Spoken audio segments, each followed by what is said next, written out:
Hey, this is Matt. Once again, welcome back to another video of the paid request. This time for Grande's Graveyard. Thank you so much, man. And sorry for the lateness of it. Doing the best that I can, but thank you. For those interested in requesting any type of reviews, topics, commentaries, video game playthroughs, or let's tries, whatever the case, PayPal is usually the best bet, or join my Patreon. Both links are down below in the info box.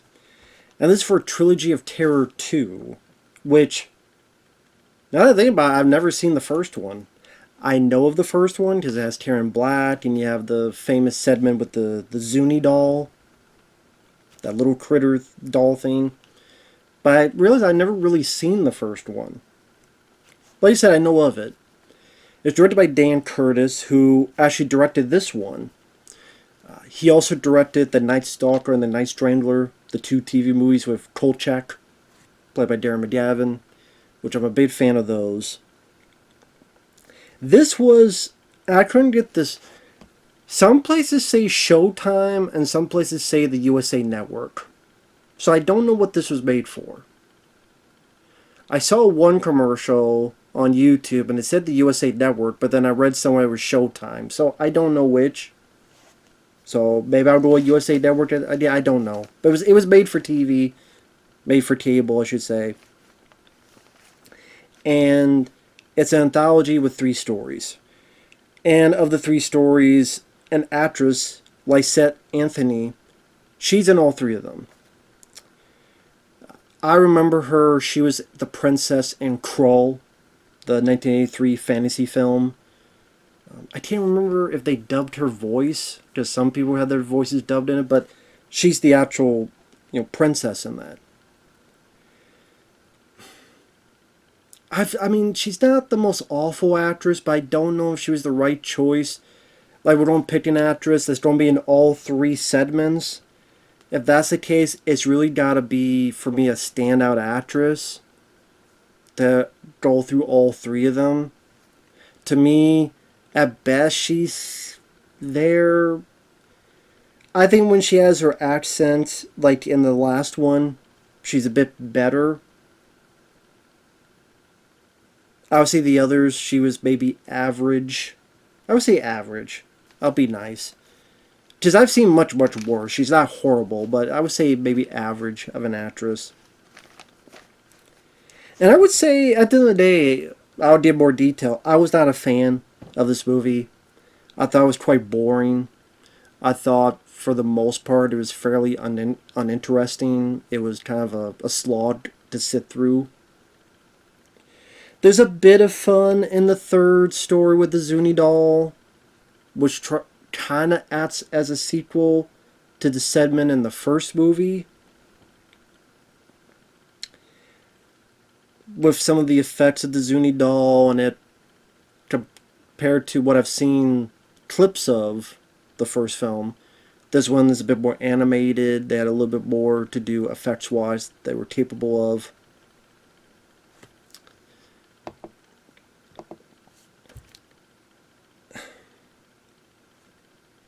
The first 2 stories, they just felt a bit lengthy, like there was more padding.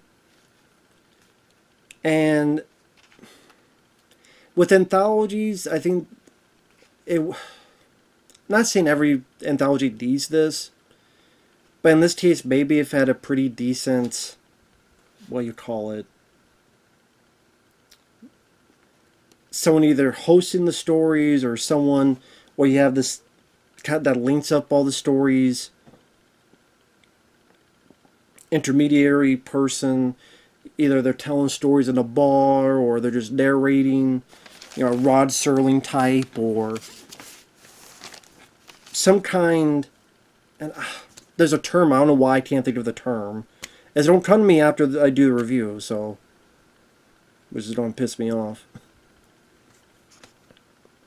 Wraparound, or the wraparound. There's no wraparound, nothing of that nature, like Tom Atkins and The Kid and Creepshow 1, that type of thing. Even the cat and Cat's Eye, where you kind of see it going from place to place. Because at least then you don't have to stretch the time out, so these stories have to be linked. And yeah, sometimes if it's a story that's more interesting, you want it to be lengthy so it has a bit more meat to his bones. But sadly, for most, they don't really have much meat to their bones, so the lengthiness of the story becomes a bit of a detriment. Feels a bit more like padding.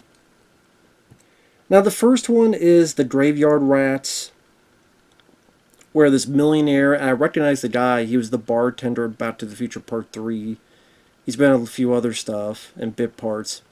He catches his wife cheating, the wife played by Lysette Anthony. Actually cheating with her own cousin, which is a bit messed up.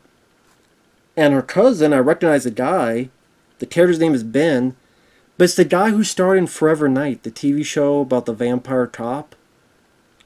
I'm like, I knew I recognized that guy. That's, Knight. God, try to remember his. It's been decades since I've seen that show. Decades. But, I mean, oh, that's him. Okay. So, Ben, Mr. Forever Knight, he gets the idea from watching a film of, well, why don't we kill the guy? Because the guy threatened, if you step out of line, I'm going to take you out of the will. And not only that, I'm going to show these tapes that you were screwing your cousin and all this other stuff. My thought is, why are you screwing your cousin? But no, their thought is, okay, this guy, I'm kind of up a creek without a paddle. Ben comes up with the idea, let's go kill the guy. So they make it look like a robbery.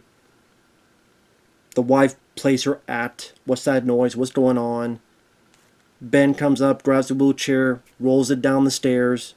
The millionaire dies. The funeral's coming up. Jeffrey Lewis, which I thought he was the best part of the short. He's the graveyard caretaker. He comes in and he tells the story about, you sure you want this coffin buried at this place? I actually think you should bury it at this other place. There's a lot of rats there. Oh, there's always rats. No, there's like thousands of rats, and they have these big, deep tunnels. And the way Jeffrey Lewis told it, and even the musical score, trying to be very creepy, trying to be very haunting. I thought Jeffrey Lewis, that the scene, he sold the scene fairly well. Again, I wish there was more of Jeffrey Lewis. But sadly, what happens is, this is going to get into spoilers. Because, okay, before we do that, like I said, I think a lot of these stories, there's a bit of padding. I don't think Lysette Anthony is the strongest actress to have her be the focus in all three of the stories. I would say the third one she did the best at.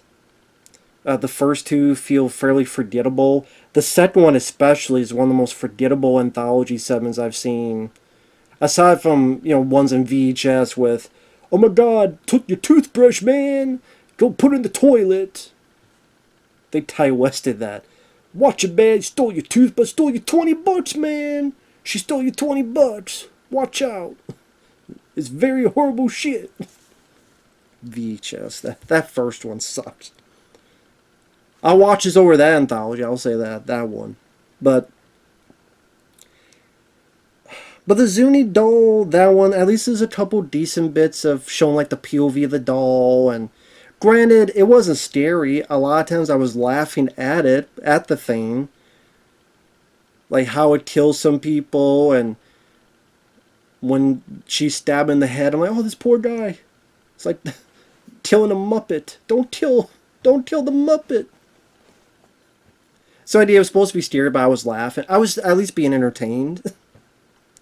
But yeah, a lot of that I thought, compared to, like I said, Creep Show, Cat's Eye, the Trick or Treat, that anthology film, Trick or Treat, came out in the 2000s, Tales from the Hood. I mean, it's not as bad as Tales from the Hood 2, Tales from the Hood 3, Creep Show 3. It's not as bad as those. I would say, you know what, I don't even know if I call it bad. I keep saying bad. I would say it's more forgettable than bad. That's the better word. It's more forgettable for me. Is it forgettable? I watched it. It's not the worst thing I ever saw in the world, but I'm not going to remember much afterward. But they get into spoilers. the two lovers realize, wait a minute, he's supposed to have all this money, it's gone. He might have in this microfilm or whatever. He must have kept it on him. Maybe his pocket watch. Where's his watch? He's buried with it. They go to the cemetery. Jeffrey Lewis is a grave robber. Ben finds him, kills him. Then he finds the pocket watch. Then she kills him, which I thought was really stupid because it didn't make any sense why she would kill him there. Because number one, make sure it's in the watch. Number two, have the watch in your hand. Number three, why would you kill the guy there? Because if you kill the guy there, then people are going to see that guy's dead. And who is he related to? Wait a minute, this girl, related to this girl. Interesting. Your husband died and then your cousin died. People just keep dying around you, don't you, lady? And what, was she and her slim facade going to pick up this heavy-ass guy out of the damn grave? What, was she going to make it seem like Jeffrey Lewis and they killed each other? What, was she going to plant a gun on the guy? Again, people... Maybe she was like, hey, he went to pay his respects and this guy was grave robbing and they were in a fight and they killed each other? Maybe she was going to do that? I don't know. Maybe I'm thinking too far ahead than she did. At least have the thing in your hand, lady. Instead, she looks down and her former husband's body is being dragged into this hole. She looks down as all these rats. Rats the size of puppies. Now, on one end, they're very, very fake looking. They look like hand puppets with big old red eyes. And it looks like hand puppets. They are. They're hand puppets. So it made me laugh. But I will say I kind of liked it in a charming but laughable fashion. But that's not what the movie was going for. The movie was going for scares.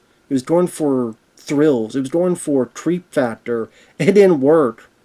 And she crawls in, and I'm like, lady, you know what? If I see rats as big as this, bigger than my dick, I'm like, you know what? I'm good with the money. I'll go work at McDonald's or something. I'm good with that, okay? At least there, you fry the rats with the french fries, like Beavis and Butthead. The Genesis game. Here, nah, not dealing with rats that big, okay? Adios, muchacho. Goodbye. Instead, she goes in.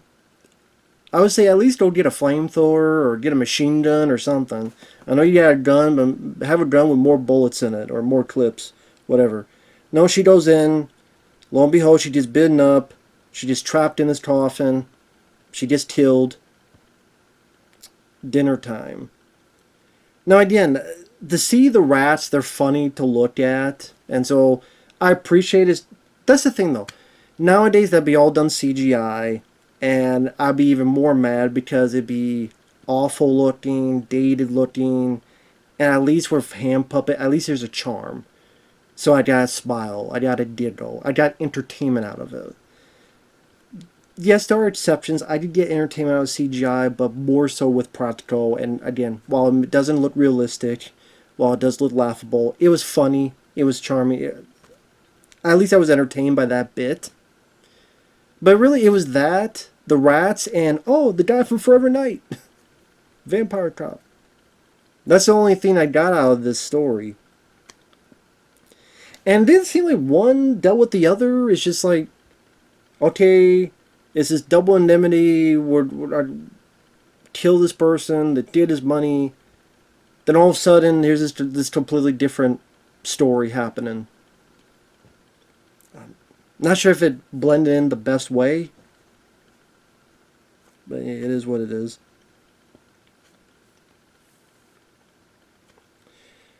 Granted, it was still better than the second story, Bobby. This was the most boring story in the movie. The most boring story. Lysette Anthony, once again, is in it. And it's really her and this kid, and that's it. There's really only two people in the story. You can tell she's upset. She's alone in her house. Her kid has accidentally drowned. She brings her kid back to life. She hears a knock on the door. Her kid's there, all wet.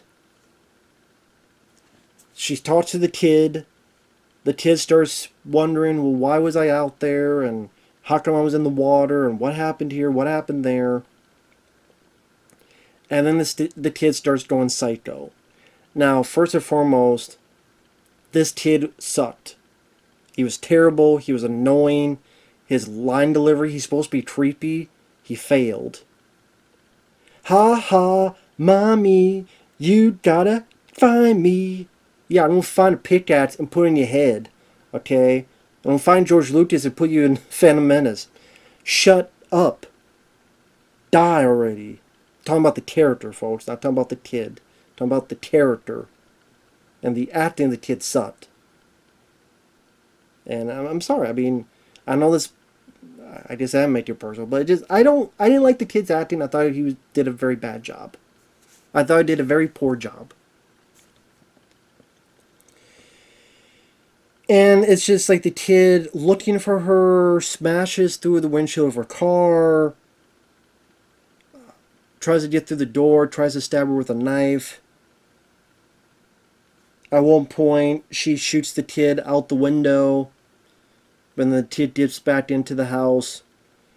And he said, you know what, that kid, me, didn't accidentally drown. He drowned himself to get away from you. And now it's me.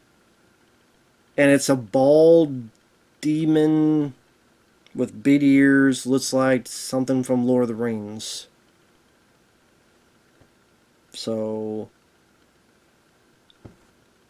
I ditched when she brought back the kid. A demon's like, me first. I did the body first. Tough luck, sucker. Really, like, no gore, no tension, because of the badly acted kid. It was just a cat and mouse chase with the mom. I have no reason to root for her. I think it's Lysette Anthony's weakest performance of the three stories. And a kid being terrible with his awkward delivery when he's trying to sound intimidating and instead sounds dog shit. And the third story, He Who Kills, is trying to be a sequel to, I guess, the story in the first one with Karen Black and the Zuni doll. Although some say it is, because I guess it's about this woman, and then the mom died. I think at the end of that story, because I looked up clips, you think she killed the thing in the oven, but then she calls her mom, and she's waiting with a knife, and she's got the sharp teeth. Here, the cops have arrived. The mom is dead. The girl is dead. They find the burnt-up Zuni doll in the oven. So it is trying to be a sequel, but then I think people have said in comments, like, the room is all different, and it looks more like a mansion, and like the details are different. I don't know. I guess, but from what I understand, it is supposed to be a sequel to that. So the cops find this doll. They bring it to this museum for these two, mainly Lysette Anthony, for her to look into it and see what this is about and what this doll's about, and take away the charred remains. There's also the scroll. Something about if you take off the gold chains. I'm like, gold chains? So Zuni doll's ghetto. Don't take my gold chains off. I don't know, it makes me think of I'm going to eat you, sucker. When, how'd he die? Too many gold chains. Maybe that's how to kill this thing. It's like I'm going to eat you, said you gotta put more gold chains on him. So he dies. Too much bling. Bling overdose. So of course they remove it, and then looking at it and they go, wait a minute, this seems charred but only on the outside. It looks like underneath it seems fine. Of the two kind of, I don't know what you call them, not really scientists, they're just people that worked at the museum. Those type of, I don't know, doctors, how you want to put it. One of them leaves. It's just Lysette Anthony and the two security guards. It's mainly just those three. She leaves, hands out the guards, comes back, the doll's missing, she doesn't know where it went. Now, of the stories, this was the most entertaining because of the doll. I think they did the best they could with a made-for-table budget on the doll. It's not scary, it made me laugh, but at least it was entertaining. So the doll seems more like vicious and animated, and the way it kills this one guard is there's an exhibit with a bow and arrow, so it like bites the hand, so it releases the arrow, so it kills the guard. I like, part of me almost wished the theme made its own bow and arrow. It was kind of like Gizmo and Gremlins 2, where you see this little doll have like a little tiny bow and arrow and shoot it. Maybe hit the guy in the eye or something. I think that would have been... Well, it's not meant to be funny. So, I said it would have been funnier, but that's not what it's meant to be.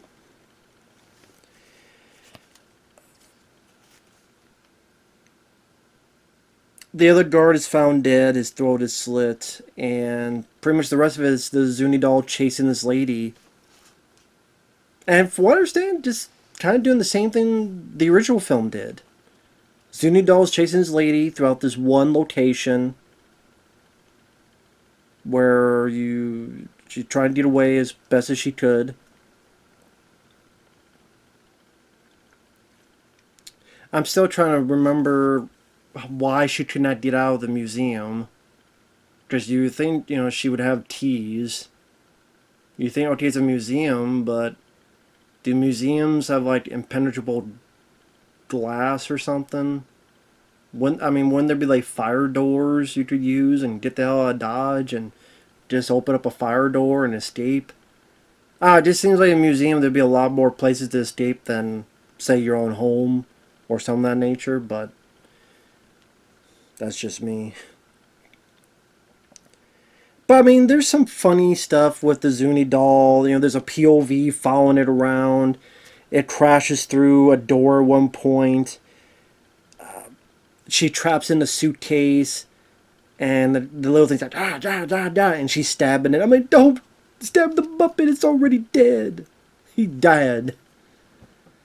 So like she keeps stabbing, and things like, dang. I don't know why I start sounding like dee from Family Guy. Someone should take that guy's voice, and put it on the Zuni doll. I think it would fit. And of course, it won't stay dead, so she puts it into this fluid. I forget what it was, as if it's going to melt it or something. And it seems like it's dead. But then, for some stupid reason, she takes it off and she gets these tawns. And lo and behold, it jumps up and fucks her up. And then her boyfriend comes by, so oblivious, doesn't know it's the two dead guards. Hits the elevator button. She's there. Kills the guy with an axe. She's possessed. End of story. Just like I believe at the end of the first one, Karen Black got possessed. And is waiting for her mom to arrive for her to kill her. So I guess if you want to see more of the Zuni doll, you can watch it for that. So I got some entertainment and chuckles out of that story because of that nature of that Zuni doll and how animated. But it wasn't scary. It wasn't... it was pretty funny. It wasn't meant to be funny. The puppet rats was kind of funny as well. I guess it's got like a special edition Blu-ray with features. I'm like, really? This got features?